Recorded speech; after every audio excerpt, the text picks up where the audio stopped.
क्या तुमने सोचा कुछ लोग सोते वक्त खर्राटे क्यों लेते हैं? नहीं नहीं नहीं नहीं नहीं मम्मी, आपकी बात नहीं कर रहा। तौबा तौबा तौबा, ऊपर वाला माफ करे। ना ना ना ना ना ना।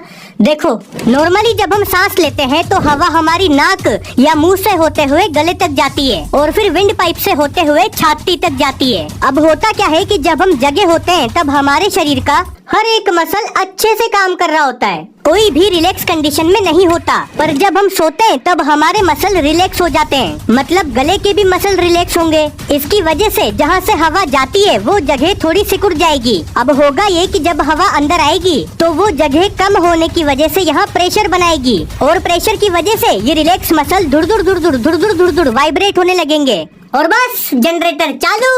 मम्मी यार